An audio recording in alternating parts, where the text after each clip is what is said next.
Hello, welcome back. Today we are going to be thinking about glacial landscapes. So, as I've mentioned for the last two videos, this is for the GCSE geography specifications. Now, there isn't one particular spec that I've taught multiple different specs, and glaciation comes up on a few of them. So, I'm not giving this a title of this is for AQA geography. The revision guide I've made, I have one for AQA geography, I have one for OCRB geography. This doesn't come up in Educas. Glaciation doesn't come up, so you don't need to know this. But for a lot of students, glaciation is one of the most difficult topics because it feels really abstract because we don't in the UK live in a glacial environment. However, some of the UK has been shaped by glaciers in the past, which is why we study it in relation to the UK. So, as I say, today we're looking at glaciers, their landforms, and then how we manage glacial landscapes. So this hopefully will be a little bit shorter for you, but lots and lots packed in. So let's get going. A glacier is a large, permanent, moving body of ice. Glaciers are made from snow that's been compacted into ice over hundreds of years. 75% of the world's fresh water is stored in glaciers, and they can be found in 47 different countries. An ice age is a long period of low temperatures in which the Earth's surface and Earth's atmosphere are below freezing. Ice ages result in the growth of continental, so on top of land, and polar ice sheets in the poles. The Earth's climate alternates between ice ages, our glacial periods, and our warmer interglacial periods. Today, about 10% of the world is covered by ice, but this has been as high as 30% in the past. In some places, ice can reach 3 miles thick, and as you may be aware, the UK was once covered by an ice sheet. The most recent ice age, 18,000 years ago, an ice sheet called the Da Vincian ice sheet covered much of the UK. So this is a picture showing you the extent of ice cover in the UK. So we find glaciers where average temperatures are below freezing, where there are large amounts of snowfall because we need that precipitation to continue to build up glaciers, and sometimes also in high areas due to altitude. As a glacier flow, they scrape and shape the landscape, eroding, transporting and depositing material. A helpful way to think of a glacier might essentially just be like a frozen river. They do the same 3 different kinds of processes: erosion, transport and deposition. So, glacial erosion. Glaciers erode in 2 different ways. Firstly, plucking. Second, abrasion. Some rocks are plucked from the landscape, others fall onto the ice and from the surrounding areas, and the ice then uses that as an agent of erosion. An agent of abrasion, which you'll be familiar with rivers and coasts, this sandpapering effect making things nice and smooth. Mountain breakup is very common in these areas, specifically due to freeze-thaw weathering, which we looked at yesterday, or the other day when we were looking at rivers. Freeze-thaw weathering is when water gets into a crack, it freezes, and that crack starts to expand, and over time that crack gets so big that the pressure is put on the rock and it falls off. That is one of the big inputs to the glacial system. So what about transportation? Transportation is when material is moved from one place to another. And the glacier generally carries rock, ice, debris that has fallen on top of it. Glaciers are not usually pure white. Often they're very dirty because of all this sediment and debris that's being kind of placed onto the glacier. It can get there from weathering, it can fall from the sides of the valley that the glacier is eroding through, it can come from wind-blown sediment, it can end up stuck in the glacier. The glacier carries the material along until it melts, and the front end of the glacier where it starts to melt is called its snout. As you go up the mountain, or as you go down the mountain, I should say, it gets warmer, and eventually the snout, the front of the glacier, reaches a place where it's warm enough for it to melt. As the glacier melts, the load that it's carrying loses its energy, just like rivers, just like coasts, and it falls onto the ground. This is what we call deposition. This is a mixture of rocks, stones, sand, clay, all deposited by the glacier, and we call this glacial till. It's generally unsorted because it's just been carried by the ice melts and it's deposited. However, there is also water running through and out of the snout beneath the glacier and along the sides of the glacier to form a glacial river or a lake, and this is what we call meltwater. Now, the sediment that's been carried by water, which you know can happen because of rivers and coasts, that leaves behind a different kind of material.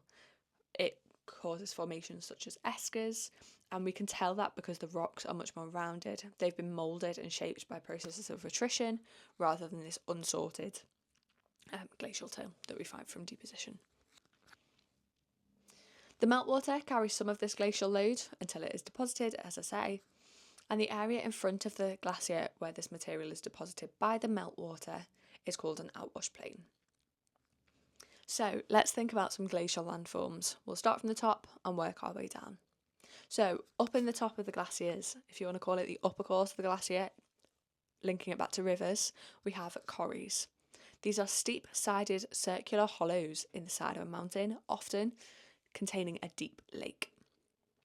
Valley glaciers often start in corries, as snow collects in small hollows and becomes compacted into ice over time. As they turn into ice, the pressure and the weight of gravity starts to move the ice down through a process called rotational slip. As the ice starts to move, it brings sediment with it that's fallen from the back wall, and that is used as a process of abrasion, deepening this hollow, and over time it enlarges to become this circular armchair shaped hollow in the mountainside with a lip of harder rock at the bottom that the glacier then moves over. So an arête is formed at the back of a corrie. When two corrie glaciers are formed back to back, there's steep back walls that are formed. When there's two that are formed back to back, a little bit like this, the ridge that is left between them is called an arête. If you've ever been to Snowdon, there is a very famous walk that you can do up Snowdon. It's called Crib Goch, and that is the walk along the arête of two different corries in Snowdon. We also have Striding Edge in the Lake District. That is another example of an arête, a really pointy, essentially bit of land that's really dangerous to walk on actually, and it's formed by these two corries back to back. When three corries are formed back to back, three or more, we end up with something that comes to a head, and we call it a pyramidal peak, and it essentially creates a pyramid in the middle of where all these corries have been formed. V-shaped valleys are formed by glaciers. Think back to interlocking spurs, or V-shaped valleys are caused by rivers. Think back to interlocking spurs that we looked at the other day. And U-shaped valleys are caused by glaciers. Now, rivers do have some processes of erosion. They can erode down vertically in the upper course and laterally in the lower courses, but ice has so much more power. So those interlocking spurs that we had before, when ice comes through, it essentially gets rid of them, and so we have steep-sided U-shaped valleys. Rivers do have erosional processes, but glaciers are so much more powerful because of the weight of the ice and the power that it has, and it erodes both hard and soft rock. So generally our rivers really only have the power to erode our soft rock quickly, but our glaciers have much more power to be able to do that, and they do that through processes of plucking and abrasion. When the glacier is left behind, it's a lot easier to see this U-shaped valley. So I'll put a picture on here. This is from the Lake District. So hopefully you can see the U-shaped valley going on here. Often at the bottom of this, after an ice age is left, you'll be able to see a small river. We call this a misfit stream because it looks far too small for the valley size. So we know that it's not the river that's caused this big U-shape, it's a glacier that's come before it. Okay, hanging valleys. So as a result of these interlocking spurs being essentially bulldozed out, any river tributaries that were coming down these interlocking spurs is left behind, which can leave essentially a valley coming into this big U-shaped valley, so it looks like the waterfall is hanging, and we call this a hanging valley. It generally only happens in the upper courses of the glacier, if you want to call it that. We don't necessarily call it that, but if it helps you in relation to rivers, it will be helpful. What about erosional landforms then? Oh no, these are erosional landforms. Let me get that right. So, glacial till is the name given to all sand, silt, soil, stones and rock that are transported by the glacier. And when this till is deposited, we call it a moraine. And there are 3 different types of moraine that you need to know about. Firstly is our terminal moraine. This is the very end of the glacier, in front of the snout, the furthest place the glacier ever got to. Secondly, we have a recessional moraine. So as the glacier continues to move backwards and retreat from the snout, it deposits its material where it has been kind of stopped, and we can see that recession. We call it recessional moraine. Our terminal moraine is still here, it will never change, but our recessional moraines, we can see the change in the glacier over time. We then have something called a lateral moraine, so we can generally see this on the ice moving down the glacier. These are found at the sides of the glacier. And then we have the medial moraine. So when 2 different valley glaciers join together, they both have lateral moraines on the side, but when 2 join another one, there is generally one found in the middle of the glacier, and we call this a medial moraine.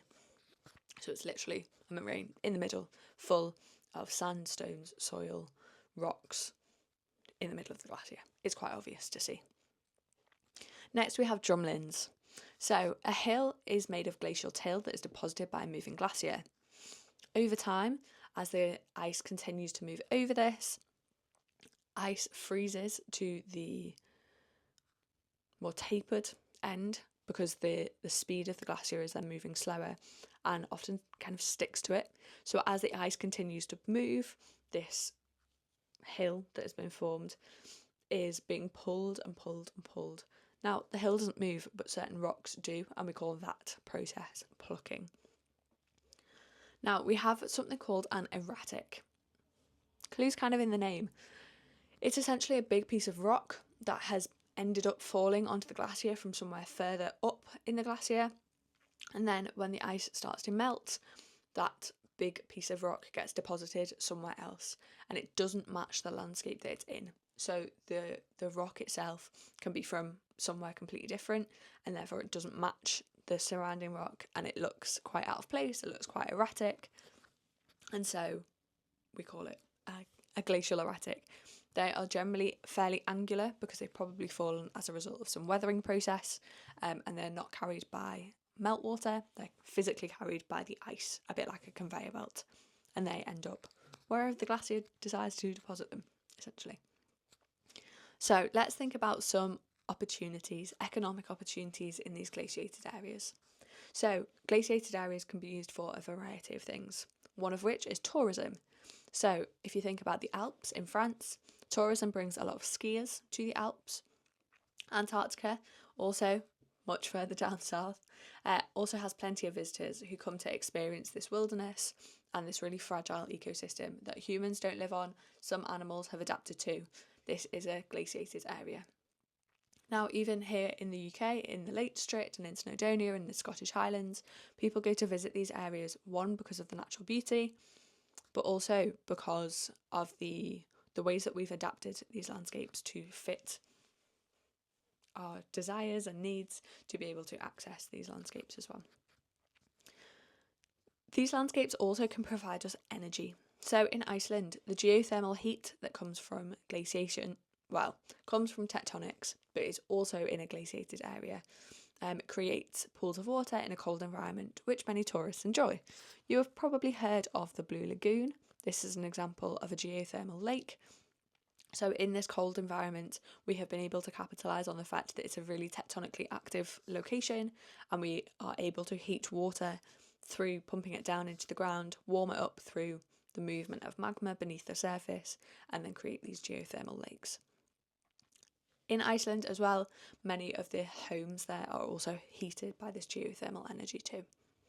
And we can use these regions for research and exploration. So in the Arctic and Antarctic, so in the north and the south, there have been specifically built boats which can cut through the sea ice for purposes of trade, scientific research, or mineral and oil extraction. Now, managing these glaciated areas often provides some conflict, so we're going to look at the example of the Lake District and some conflicts that are going on there.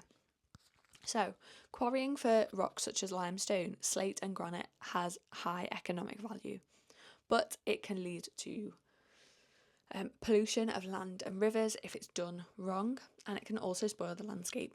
And a lot of people do visit these landscapes for outdoor walking holidays and things like that. And so it's trying to get the balance between, we don't want to pollute it, we also don't want these regions to be spoilt by us quarrying for certain rocks and materials, but we also want the economic benefit of quarrying for these materials. So there's a bit of a debate going on there. Tourism can also cause conflict with local landowners over access to land. So local people might be affected by things like traffic congestion, rising house prices, but then on the other hand, tourism can also bring money into an area and create a need for local services, whereas a lot of these places all have second homes, and so the government doesn't spend as much money in services because people aren't there for the full year. Whereas if tourists continue to use these regions, they need access to things like hospitals and pharmacies and things like that, which can also benefit the local people. So, thinking about the Lake District a little bit more, the Lake District has massive attractions for tourists. About 18 million people visit the Lake District each year, and 1.3 billion was spent in the Lake District in 2016. There are many different outdoor activities. There's activity centres, high ropes, archery, boat hire. There's cultural activities there as well. So we've got Scott Park Bobbin Mill on Lake Windermere. We've got the Beatrix Potter Association house thing that people can go and visit, and people do from all over the world travel to see the life of what life was like in the mill and learn about this author as well. There's also very unique, varied and dramatic scenery that's quite easily accessible for a lot of people, and it's one of the most easily accessible places within the UK as well. 92% of the Lake District's tourism drive to the Lake District, which causes lots of traffic jams, parking problems, and especially focused around these tourist hotspots. A large amount of second home ownership exists here as well, which causes raising house prices for local people, often pricing them out.